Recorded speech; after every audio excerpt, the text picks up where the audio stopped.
And sometimes this is why we have a misunderstanding of the different crosses we wear. So Roman Catholics have Jesus is still on the cross, representing suffering with us. And they have this whole thing about embracing the suffering as part of their theology. Whereas we believe he's off the cross, right? He's ascended. He's been risen. But we are encouraged to celebrate the whole of our lives, even the sufferings and the deaths and the resurrections in Christ. Because Christmas is the gift of God in Christ with us. And Lent and Good Friday, God with us in our sufferings and our deaths. And then Easter is that joy of living a resurrected spiritual life in Christ with the hope of heaven forever. Sometimes we need to recapture that celebration, and that we're getting closer and closer to it as we move through Lent. And then if we look at our Old Testament story, we have Abraham, the father of our faith, who was promised the blessings of God without being told what he would have to suffer. And then in our New Testament story, we have Jesus declaring the sufferings he and we will endure, but the blessings of God are not always fully mentioned, at least not when he's talking about it. And that's because God's ways are not our ways. And we're trying to embrace our sufferings within the family of faith. Now, Abraham, the father of faith, had suffered tremendously. He found out the hard way. He lived in a time where men and women were not honored if they didn't have children. So he kept praying and praying for decades for a child.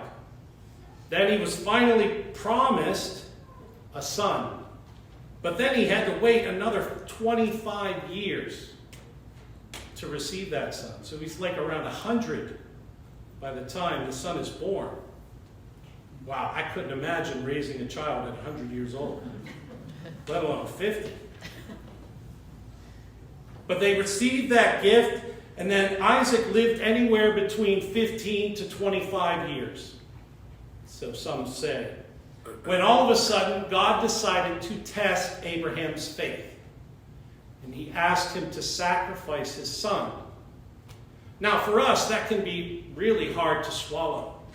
But I think it's a polemic about how our God does not require human blood sacrifices. That was a big thing going on during Abraham's time, that the other gods did.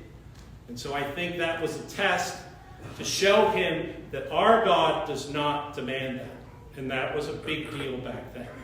And of course, when we fast forward to the future with Jesus, we get an understanding that he is the ultimate sacrifice that changes everything in any way you want to understand it, through the atonement theories or what have you. And it goes beyond our full understanding. But this is the beginning of that storyline. And then we do look at the story of our gospel for today. And we have some of the characters struggling to understand what Jesus was saying. The whole time he was with them, teaching them, they just didn't get it at times. They couldn't understand the difference between the earthly kingdoms and the heavenly kingdom that he was talking about.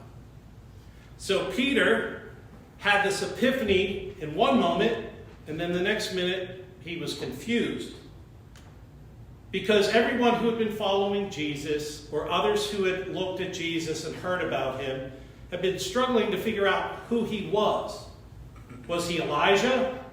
Was he John the Baptist? Was he some other prophet back from the dead? And that's why Jesus said, "Who do you say that I am?"